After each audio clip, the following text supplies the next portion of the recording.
In this video, we'll be taking a look at 3 college basketball games happening on March 19, 2022. Welcome back to Cash Out Sports. Let's dive right into it. Oh, and don't forget to subscribe and to click the bell icon to get notified as soon as these videos get released so that you have more time to plan out your bets.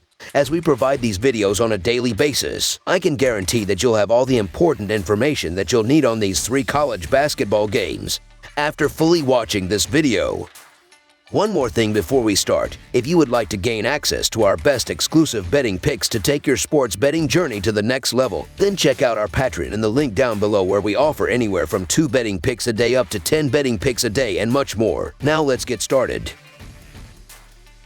Creighton versus Kansas. The Kansas Jayhawks will look to avoid a second-round upset in the Midwest region when they take on the Creighton Blue Jays on Saturday afternoon at Dickies Arena in Fort Worth. Number 9 seed Creighton came from behind to beat the San Diego State Aztecs 72-69 in the first round on Thursday, covering as a 2.5 points underdog while moving to 23-11 on the year. Kansas is the top seed at 29-6 after hammering the Texas Southern Tigers 83-56 in the first round to cover as a 21.5 points favorite. 5 of the 6 all-time meetings have gone in favor of Kansas, including a 73-72 home win most recently in December of 2020.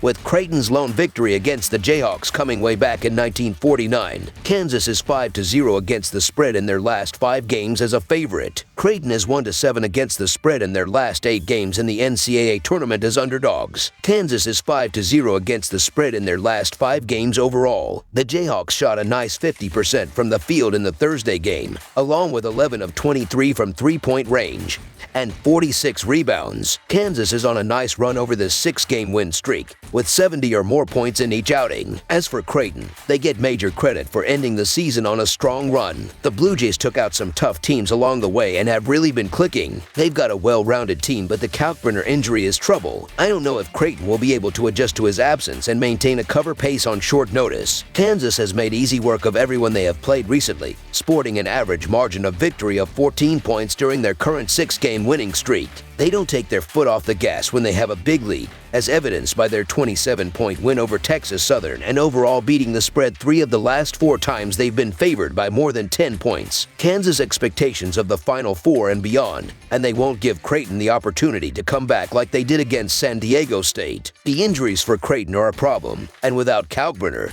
I just don't think they have the depth to keep this game close. Kansas looks like a team that is immune to upsets, and they are well positioned to end Creighton's season. With Creighton being short one of their most potent offensive weapons, they simply won't have enough to keep their run going or cover this large spread. So Kansas to win and cover the spread as favorites is our full game side pick. The absence of big man Ryan Kalkbrenner will hurt the strong Blue Jays defense and allow Kansas to pile up even more points from the inside than they might under normal circumstances. Kansas plays at a quick pace, ranked 64th in the nation, and without Kalkbrenner to grab rebounds, the Jayhawks will have control over the pace. Their sharp shooting will ensure their additional chances turn into points, and Kansas has well proven that they don't let up even when they get ahead. Look for the Jayhawks to put up a big number that pushes the score of this one, so over the projected total is our full game total pick.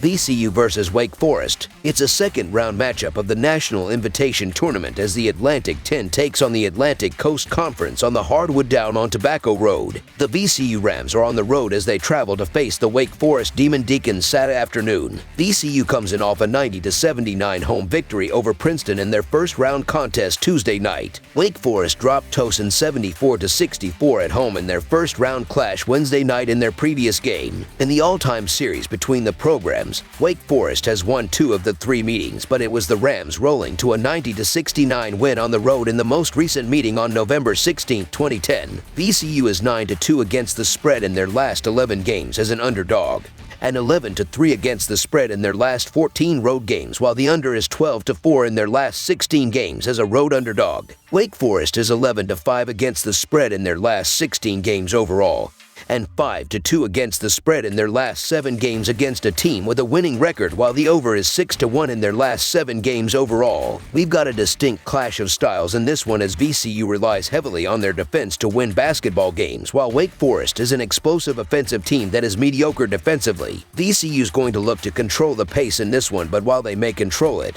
Wake Forest is likely going to hit their shots.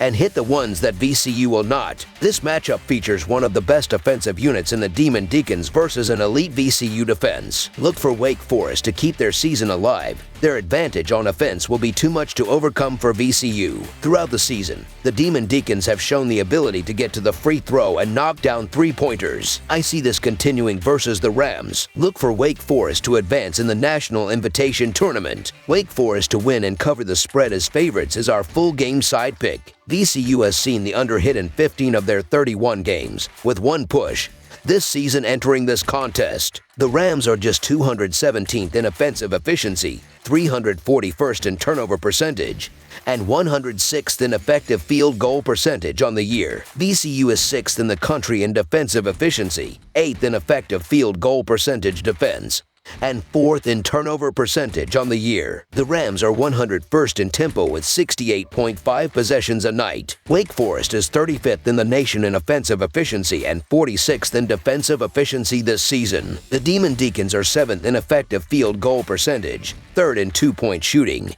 and 104th in free throw attempts per field goal attempt this season. Wake Forest is 36th in tempo as they average 70.4 possessions a night on the year, which has helped them go over the total in 20 of their 33 games, even though VCU's defense will get all the attention due to their elite points per game ranking. Throughout the season, Wake Forest has also shown the ability to be tough on defense. For the year, Demon Deacons' opponents have an effective field goal percentage of just 47%, well below the NCAA average. Look for each team's defense to put a dent in their opponent's season scoring average. With that said, it's going to be a challenge to put up a big point total on VCU, so under the projected total is our full game total pick.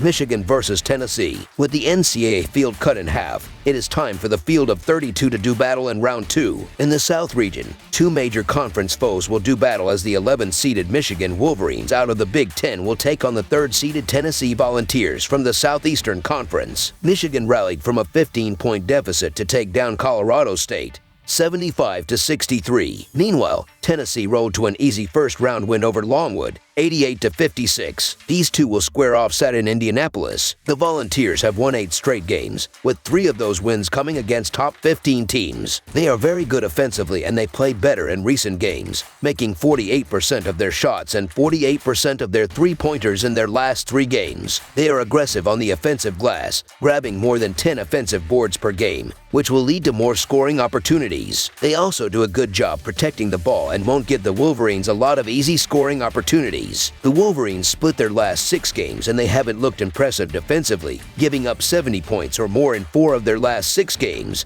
so expect them to have a hard time slowing down the Volunteers. The Wolverines have played well on the offensive end, but they didn't shoot the ball well in their last 3 games, making only 43% of their shots and 32% of their three-pointers. Their offensive rebounding dropped off in their last 3 games, which will limit their second-chance opportunities. The Volunteers played well defensively this season, and they were dominant in recent games, holding 3 of their last 4 opponents under 60 points, and won't have trouble slowing down the Wolverines. Michigan got out to a slow start against Colorado State and were able to come back, but a slow start in this game is going to down them. The Volunteers are on an excellent run over this 8-game win streak. They've scored 69 or more points in all but 2 of those outings, and the offense has been working well against some tricky teams along the way. As for Michigan, they've been scoring pretty well themselves lately, but they also give up significant points to decent offensive teams. If the Volunteers can get going early here, I don't think the Wolverines will keep the cover pace. Look for Michigan to get out to that slow start, and Tennessee's offense is going to continue to run up the score. This game is going to get ugly early, and Tennessee is going to cruise to the victory. So Tennessee to win and cover the spread as favorites is our full game side pick.